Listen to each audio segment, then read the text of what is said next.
लेकिन आपको नसबंदी से प्रॉब्लम क्या है? मेरे को नहीं प्रॉब्लम, आप संधि से आपको दिक्कत है। उस वक्त हो गई होती तो कुछ गधे आज होते नहीं, समझे आप? ये चाहता हूं कि जो भारत का युवा है वो भी आंखें खोलकर भारत की राजनीति को देखे, करप्शन को देखे और उसके खिलाफ आवाज उठाए। व्हाट्सएप यूनिवर्सिटी से ग्रेजुएट ना हो, अच्छे कॉलेज से ग्रेजुएट हो, किताबें पढ़े इंस्टेड ऑफ व्हाट्सएप फॉरवर्ड। आप ज्ञान दे रहे हैं कि किताबें पढ़े, ज्ञान ही तो नहीं है इनके पास। अच्छा, वो शायरियां सुना सुना कर तालियां बटा, लॉजिकल बात कर लो। एक आदमी पूरे बिहार इलेक्शन में नहीं कह रहा है कि हम जॉब दिलवाएंगे। कोई मोदी की मां की बात कर रहा है, कोई किसी की बुआ की बात कर रहा है। जब मोदी जी की मां की डेथ हुई थी तब कर्नाटक में भाषण दे रहे थे, तब आप लोग बड़ी तारीफ करते हैं, अरे वाह मोदी जी कितने अच्छे हैं, देश के लिए सोच रहे हैं, कर्नाटक में है, मां की मृत्यु पे भी नहीं गए। और अब वो अपनी मां का वो श्राद्ध करने पहुंचे तो भी आप लोग कितने अच्छे हैं, मोदी जी मां का श्राद्ध करने। जब बिहार में इलेक्शन तभी श्राद्ध की याद आ रही है क्या? नमस्कार दोस्तों, चलिए शुरू करते हैं। कि आपको नहीं लगता कि अगर मेहनत नहीं करेंगे तो रिजल्ट कहां से आएगा?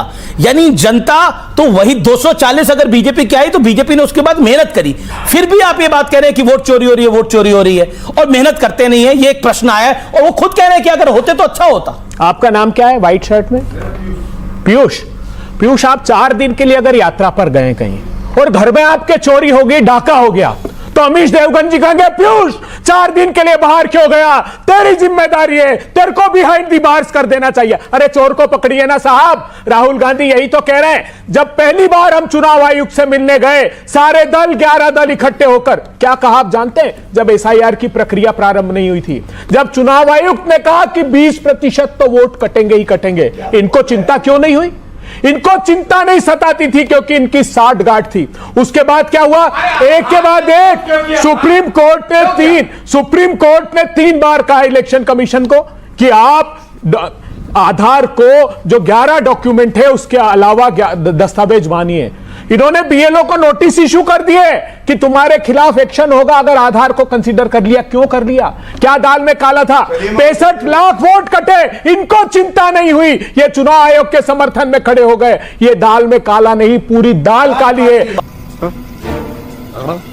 ये बताइए, अगर भारत नेपाल बनता है तो सबसे पहले गांधी परिवार को निकलना पड़ेगा यहां पर, क्योंकि सबसे ज्यादा सत्ता आप ही ने एंजॉय करी है। सबसे पहले मोदी सरकार को ये लोग उखाड़ कर फेंकेंगे अगर वहां ऐसी स्थिति, क्योंकि इन्होंने बनाई है।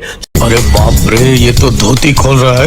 84% लोगों की आमदनी छीन ली। इस देश के 1% लोगों के पास देश के 40% संसाधन जा रहे हैं।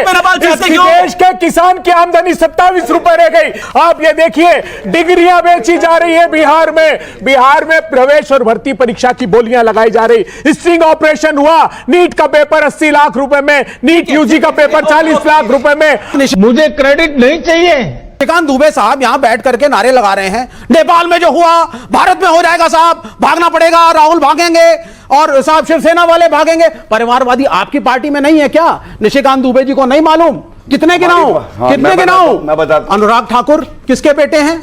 अरे अध्यक्ष बीजेपी के ज्यादातर सत्ता ली है। आप जो है जिस पे ज्यादा करप्शन के आरोप है वही उन्हीं को भागना पड़ेगा। अच्छा, यानी गांधी परिवार के आरोप है तो वो भागेंगे, ठाकरे भागेंगे, पवार भागेंगे, बादल भागेंगे। हाँ बेटा, लगता है तुम गू खा के ही मानोगे। अजीत पवार और यादव भागेंगे, लालू यादव या मुलायम सिंह यादव का परिवार, शुभेंदु अधिकारी नहीं भागेंगे, हेमंत बिश्व शर्मा नहीं भागेंगे। ये सब सुनिए सर, आपने नेपाल आपने कहा विवेक आपने इलेक्शन नाम लिया। विवेक एक मिनट से जवाब दीजिए, भारत में नेपाल चाहते क्यों हैं? ये जेनजी हैं, ये लोग भी, ये लोग चाहते हैं। आप में से भारत में नेपाल कौन चाहता है? हाथ खड़ा करे। आप चाहते नेपाल बन जाए? मैं जान लेता हूं भाई, क्यों चाहते हैं भारत में नेपाल बन जाए? खड़े होइए, क्यों चाहते हैं भारत में नेपाल बन जाए? और कौन नहीं चाहता भारत में नेपाल बने, वो भी अपना हाथ खड़ा करे। देखिए, आप क्यों चाहते हैं भारत में नेपाल बने? मैं ये नहीं चाहता भारत में नेपाल बने। मैं ये चाहता हूं कि जो भारत का युवा है वो भी आंखें खोलकर भारत की राजनीति को देखे, करप्शन को देखे और उसके खिलाफ आवाज उठाए। व्हाट्सएप यूनिवर्सिटी से ग्रेजुएट ना हो, अच्छे कॉलेज से ग्रेजुएट हो, किताबें पढ़े इंस्टेड ऑफ व्हाट्सएप फॉरवर्ड। आप ज्ञान दे रहे हैं कि किताबें पढ़े, ज्ञान ही तो नहीं है इनके पास। अगर ज्ञान होता तो ये नहीं खड़े होते। उनके पास तो है ना सर, उनके पास तो है ना सर। अच्छा, वो शायरियां सुना सुना कर तालियां बटा, लॉजिकल बात कर लो। एक आदमी पूरे बिहार इलेक्शन में नहीं कह रहा है कि हम जॉब दिलवाएंगे। कोई मोदी की मां की बात कर रहा है, कोई किसी की बुआ की बात कर रहा है। जॉब्स कहां है बिहार में? सबसे ज्यादा अनएम्प्लॉयमेंट महाराष्ट्र जा रहे हैं, वहां से भगाए जा रहे हैं, हरियाणा जाते हैं वहां से भगाए जा रहे ठीक है। हैं, पंजाब जा रहे हैं वहां से भगाए जा रहे हैं। बिहारियों के लिए बात कौन कर रहा है? कोई नहीं। मोदी, सुनिए, जब मोदी जी की मां की डेथ हुई थी तब कर्नाटक में भाषण दे रहे थे, तब आप लोग बड़ी तारीफ करते, अरे वाह मोदी जी कितने अच्छे हैं, देश के लिए सोच रहे हैं, कर्नाटक में हैं, मां की मृत्यु पे भी नहीं गए। और अब वो अपनी मां का वो श्राद्ध करने पहुंचे हैं, तो भी आप लोग कितने अच्छे हैं मोदी जी, मां का श्राद्ध करने। जब बिहार में इलेक्शन तभी श्राद्ध की याद आ रही है क्या? जब मां की मृत्यु तो छोटा भाई वहां श्राद्ध करने गया था। पितृपक्ष मैं न बोलूं उतना ज्यादा अच्छा है। अभी चल रहा है, ये पितृपक्ष चल रहा है, तो पितृपक्ष में ही बिल्कुल मैं आपको मौका दूंगा, लेकिन मैं चाहता हूं ऑडियंस से कोई इनको जवाब दे। कौन देना चाहता है, जो खड़ा होकर जवाब देना चाहता है ऑडियंस में से? ओके, आप क्या बोलना चाहते हैं? बोल दीजिए खड़े होके। बस एक लाइन कि विरोध होना चाहिए, विद्रोह नहीं। विरोध होना चाहिए, विद्रोह नहीं। बहुत इंपॉर्टेंट लाइन बोली है। ओके, विवेक मैं आपकी बताऊंगा सत्यप्रकाश मिश्रा। मैं एक सेकंड, सत्यप्रकाश मिश्रा और सतीश के सिंह, आपकी एक लाइन थी, आपने कहा साहब इलेक्शन जीतते चले आ रहे हैं, लोगों का प्रेम इनके साथ है। इलेक्शन तो नेपाल में भी जीत रहे थे ना, लेकिन अगर आप वॉइस ऑफ डिसेंट को दबाएंगे, प्रोटेस्ट नहीं होने देंगे, युवाओं को प्रश्न नहीं पूछने देंगे, ऑपोजिशन को पूछ तो रही है। ओके गौरव भाटिया, मैं आपका रुख करता हूं। Okay, make your point. हाँ, थैंक यू। देखिए, राहुल गांधी के विदेश जाने को विषय क्यों बनाते हैं? वो पर्सनल ट्रिप पे गए, आपको क्या प्रॉब्लम है? मैं इतना जरूर कहूंगा, मुझे फर्क नहीं पड़ता। देखिए, राहुल गांधी की जिंदगी का मकसद केवल एक है, कांग्रेस को नष्ट कर देना, और वो कर देंगे। रुको जरा, सबर करो। कोयले की खदान दिलाने जाएंगे, श्रीलंका में बिजली का कारखाना दिलाने जाएंगे, बांग्लादेश में बिजली का कारखाना दिलाने अडानी जी को जाएंगे। भैया ओके, बढ़िया है भैया को इतना ओके। देखिए, ऐसा है, मैं बिल्कुल स्पष्टता से एक बात कहता हूं। इन्होंने सवाल कर दिया कि मोदी जी बाहर क्यों जाते हैं। मोदी जी अमेरिका से अपाचे चिनूक लिए, फ्रांस से रफेल लिए, और ये 10 साल कमीशन खोरी करते रहे। एक रफेल नहीं ला पाए। इतने बड़े दलाल परिवार के प्रवक्ता हैं, इतने बड़े दलाल परिवार। अमेरिका नरेंद्र सरेंडर फिर भी हो गया नरेंद्र सरेंडर। और सुनिए, आपको एक अच्छी बात बताता हूं। विवेक भाई है, हमारा विरोध करते हैं, लेकिन आज पूछिए इनसे, जो शब्द उनकी माता जी के लिए कहे जा रहे हैं, नरेंद्र मोदी जी के लिए कहे जा रहे हैं, क्या ये सकारात्मक राजनीति है? ओके, देखिए, कार्यक्रम को शुरू हुए काफी मिनट हो गए, 10-12 मिनट, 2 ही गेस्ट बोले। Okay, Vivek your turn.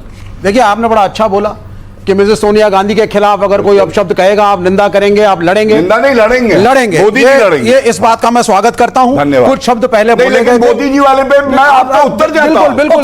विवेक की बारी है, 50 सेकंड दे दीजिए। मैं इस बात का स्वागत करता हूं कि ruling party Bharatiya Janata party के प्रवक्ता कह रहे हैं मिसेस सोनिया गांधी भारत की बेटी हैं, और अगर उनके खिलाफ कोई अपशब्द बोलेगा तो इनको घोर आपत्ति है, ये लड़ेंगे। स्वागत करता हूं मैं आपका। लेकिन आपको नसबंदी से प्रॉब्लम क्या है?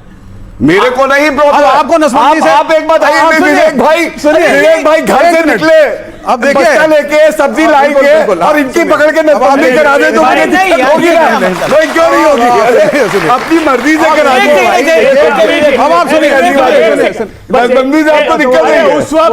उस वक्त हो गई होती तो कुछ गधे आज होते नहीं, समझे आप? कुछ गधे। बिल्कुल, आपने मेरे दिल की बात बता दी। धन्यवाद दोस्तों।